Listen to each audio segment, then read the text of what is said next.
माँ का प्यार। गंगापुर नाम के गांव में कमला नाम की एक दूध वाली रहा करती थी। उसे एक छोटी बच्ची थी जिसका नाम था सुमन। सुमन दिखने में बहुत खूबसूरत थी और काफी समझदार भी थी। वो अपने माँ से कभी किसी चीज के लिए जिद नहीं किया करती थी। अब सुमन 5 साल की हो गई थी और कमला ने उसका स्कूल में दाखिला कर दिया था।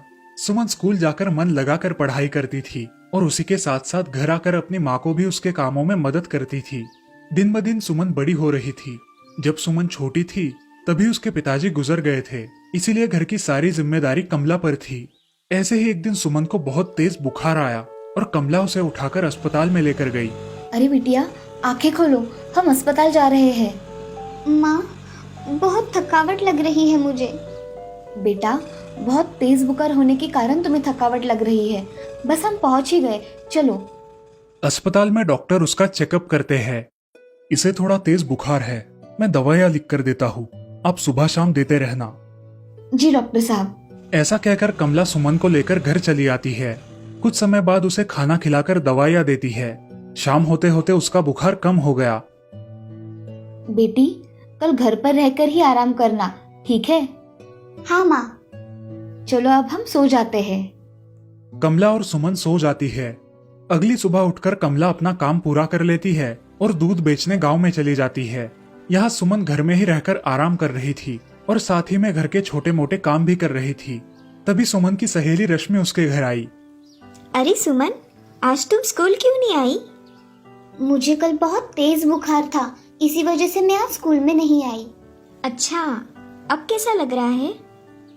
अब अच्छा लग रहा है, चलो हम खेलते हैं। ऐसा कहकर सुमन और रश्मि आंगन में खेलने लगी। बहुत देर खेलने के बाद दोनों थक गई और सुमन आराम करने घर में चली आई।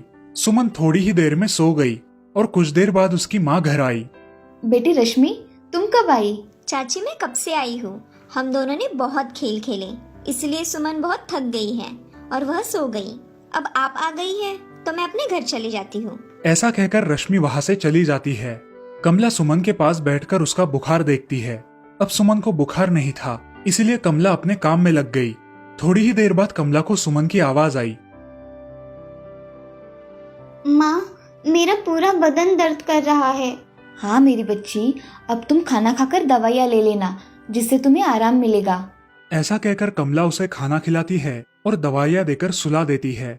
ऐसे ही कुछ दिन बीत गए। अब सुमन एकदम ठीक ठाक हो गई और कमला भी हर रोज की तरह दूध बेचने लगी।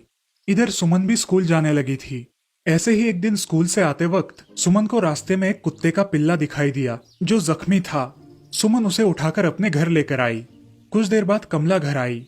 बेटी सुमन, ये कुत्ता कैसे आया हमारे यहाँ?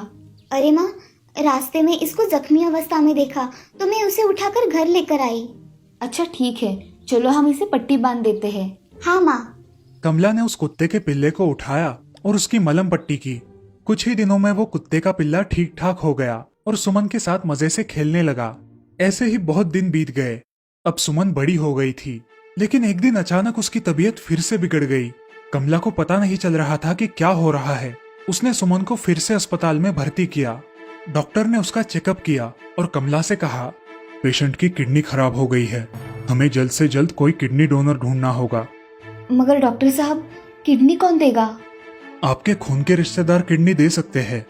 डॉक्टर साहब, मैं मेरी बच्ची को किडनी देने के लिए तैयार हूँ।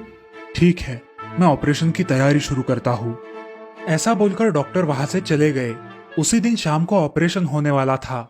कमला घर जाकर अपने सारे काम निपटाकर वापस अस्पताल में आ गई और वो भी एडमिट हो गई। दोनों माँ बेटियों का ऑपरेशन सफल रहा। ऐसे ही कुछ दिन बीत गए। अब सुमन एकदम स्वस्थ हो गई और कमला उसे लेकर घर लौट आई। ऐसे ही एक दिन सुमन ने अपनी माँ से कहा, माँ, मेरा तो ऑपरेशन हो गया, लेकिन मेरे साथ आपको क्यों रखा था अस्पताल में? अरे बेटा छोड़ो वो सब, तुम ठीक ठाक हो, यही बहुत है मेरे लिए। माँ बताओ ना मुझे, तुम्हें मेरी कसम। बेटा, उस दिन तुम चक्कर आकर गिर गई थी और मैं तुम्हें डॉक्टर के पास लेकर गई थी। तब उन्होंने बताया कि तुम्हारी किडनी काम नहीं कर रही है, इसीलिए मैंने मेरी किडनी तुम्हें दे दी। माँ, ऐसा क्यों किया तुमने? तुम्हें कुछ हो जाता तो? मुझे कुछ भी हो जाए, मैं तुम्हें कुछ भी नहीं होने दूंगी मेरी बच्ची। यह सुनकर सुमन की आंखों में आंसू आ जाते हैं और वो रोने लगती है। अब क्या हुआ है रोने को? माँ, मैं कितनी खुशनसीब हूँ कि मुझे तुम्हारी जैसी माँ मिली है। और मैं तुमसे ज्यादा खुशनसीब हूँ क्योंकि मेरे पास तुम हो। अब रोना बंद करो। उस दिन के बाद सुमन कभी बीमार नहीं पड़ी और अपनी प्यारी माँ के साथ एक खुशहाल जिंदगी जीने लगी। दोस्तों, हमारी माँ हमारे लिए कुछ भी कर सकती है। हमें हमेशा माँ का ऋणी होना चाहिए। श्रीरामपुर नाम के गांव में मोहन नाम का एक व्यक्ति रहता था। वो दूसरों के खेतों में काम करके अपने घर का गुजारा करता था। उसके परिवार में उसकी पत्नी शीला और उसका बेटा राजू रहा करते थे। वे लोग गरीब जरूर थे, लेकिन अपनी जिंदगी में बहुत खुश थे। हमेशा मेहनत करते और अपना पेट पालते थे। अरे शीला, चलो जल्दी खाना दो, मुझे कल सुबह जल्दी काम पर जाना है। हाँ जी, बस 5 मिनट और। कुछ देर बाद शीला खाना लेकर आती है और सब खाना खाकर सो जाते हैं। अजी, कल आपको इतने जल्दी क्यों जाना है? अरे भाग्यवान, कल खेतों में बहुत सारा काम है, इसलिए थोड़ा जल्दी जाऊंगा। ठीक है। अब बातें बंद करो और तुम भी सो जाओ। अगले दिन मोहन सूरज निकलने से पहले ही खेत में जाता है और काम करने लगता है। काम करते करते शाम हो जाती है और अंधेरा पड़ जाता है। मोहन खेत से निकल ही रहा था कि तभी उसका पाँव एक सांप पर गिर गया। उस सांप ने मोहन को काट लिया। मोहन जोर जोर से चिल्लाने लगा। शाम हो जाने की वजह से सब लोग अपने खेतों में से घर गए थे और मोहन के चिल्लाने की आवाज किसी ने नहीं सुनी। कुछ देर बाद मोहन बेहोश होकर जमीन पर गिर गया। अगले दिन गांव के कुछ लोग खेत में आए और उन्होंने देखा कि मोहन बेहोशी की हालत में खेत में पड़ा है। चलो जाकर देखते हैं। गांव वाले मोहन के पास जाते हैं। अरे मोहन भाई, उठो, क्या हुआ है तुम्हें? लेकिन मोहन नहीं उठता। तभी एक आदमी की नजर मोहन के पैर पर पड़ती है। अरे मोहन भाई को तो सांप ने काटा है, ये देखो उसके निशान। सारे लोग मोहन को उठाकर उसके घर लेकर जाते हैं। अरे क्या हुआ है मेरे पति को? आप सभी ने ऐसे क्यों उठा कर ले आए हो? तभी एक आदमी शीला को सारी हकीकत बताता है। वो सब सुनकर शीला के पैरों के तले जमीन खिसक जाती है। हे भगवान, ये आपने क्या अनर्थ कर दिया। अब मैं क्या करूं? मेरे घर का गुजारा कैसे होगा? शीला फूट फूट कर रोने लगी। अब घर की सारी जिम्मेदारी शीला पर आ गई थी और शीला भी अब खेती में काम करके अपने घर का गुजारा करने लगी। ऐसे ही कुछ साल बीत गए। अब राजू स्कूल जाने लगा था। माँ, जल्दी टिफिन दो, मुझे स्कूल जाने के लिए देरी हो रही है। हाँ बेटा, अभी लाई। शीला टिफिन लेकर आती है और राजू को देती है। ऐसे ही कुछ साल बीत जाते हैं। राजू अब कॉलेज जाने लगा था। उसे कभी भी अपनी माँ की हालत पर दया नहीं आई थी। अब वो बहुत गैर जिम्मेदार बन गया था। अरे दोस्तों, क्यों ना हम सब कल कहीं पिकनिक पर जाए? हाँ हाँ, क्यों नहीं, बहुत मजे करेंगे। ऐसा कह के सारे दोस्त घर निकल जाते हैं और राजू वही बैठकर सोचने लगता है। मैंने सबको पिकनिक के लिए हाँ तो बोल दिया, मगर मैं पिकनिक के लिए पैसे कहाँ से लाऊं? इसी सोच में डूबे हुए राजू घर आता है और अपनी माँ से कहता है, माँ, मुझे कल के कल 5,000 रुपए चाहिए। अरे मेरे लाल, इतने सारे पैसे क्यों चाहिए तुम्हें? और मेरे पास तो इतने पैसे नहीं है बेटा।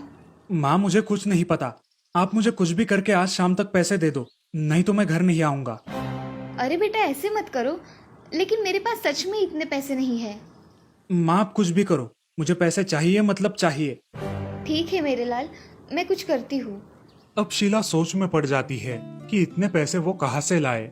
शीला अपने खेत के मालिक के पास जाकर आधे पैसे उनसे उधार लेकर आती है, लेकिन फिर भी पैसे कम पड़ रहे थे। अब शीला अपने पड़ोसी के घर जाकर और कुछ पैसे उधार लेकर आती है और जैसे तैसे वो 5,000 रुपए जमा कर लेती है। माँ, चलो मुझे पैसे दो, जल्दी। हाँ मेरे राजा बेटा, अभी देती हूँ। शीला राजू को पैसे दे देती है। दोनों खाना खाकर सो जाते हैं। दूसरे दिन राजू अपने दोस्तों के साथ पिकनिक के लिए निकल जाता है। बेटा, संभल कर जाना और पैसे बराबर रखना। हाँ माँ, मैं कोई छोटा बच्चा नहीं रहा अभी। राजू घर से निकलता है और सारे दोस्त पिकनिक के लिए बस पकड़ते हैं। बस में राजू की नजर एक लड़की पर पड़ती है। वो उसे बहुत पसंद आती है। राजू उससे बात करने लगता है। हाय, मैं राजू, आपका नाम? मैं प्रांजल।